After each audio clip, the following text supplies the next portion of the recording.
L'apôtre Paul, élevé dans l'une des sectes juives les plus strictes, les plus étroites, avait compris que la mort de Christ détruisait toute séparation entre ceux qui adoraient le même Seigneur et avec la même fougue qu'il avait mise à persécuter l'Église, il déposa au pied du crucifié ses préventions et ses préjugés pour prêcher uniquement son Sauveur. Et la croix, cette croix qui avait bouleversé sa vie, en le séparant de sa famille, en faisant tomber ses préjugés, son orgueil de race et son esprit de caste. Aussi, avec quelle puissance il pouvait annoncer aux autres que par la croix nous entrons dans une vie nouvelle. Ce fut le thème constant de sa prédication. C'est ce qu'il répète aux Colossiens. Ceux qui sont morts avec Christ vivent dans un nouveau domaine où n'existent plus les distinctions et séparations humaines. Il n'y a plus ni grec ni juif, ni circoncis ni incirconcis, barbare ou scythe, esclave ou libre, mais Christ est tout, en tous. Colossiens 3:11. Et il écrit aux Corinthiens, nous avons tous été baptisés en un même esprit pour n'être qu'un seul corps, que nous soyons juifs ou grecs, esclaves ou libres. 1 Corinthiens 12:12. Les Juifs traitaient les gentils d'incirconcis. Un rite tout extérieur élevait une barrière entre eux et les autres.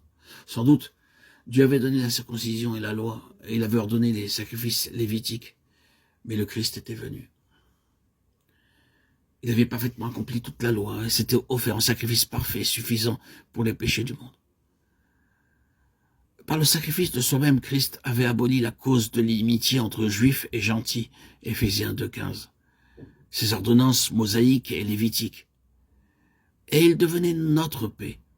Des deux peuples, il ne faisait qu'un par sa mort, puisque juifs et gentils étaient crucifiés avec lui. S'ils s'approchaient de Dieu par lui, les uns et les autres étaient effectivement réconciliés. Christ avait donc bien détruit par sa croix l'inimitié existante. Or, quelle est glorieuse cette prédication du calvaire, sur quoi s'est élevée l'Église chrétienne, et d'où ont jailli toutes les bénédictions et toutes les libertés dont nous jouissons en ce 21e siècle.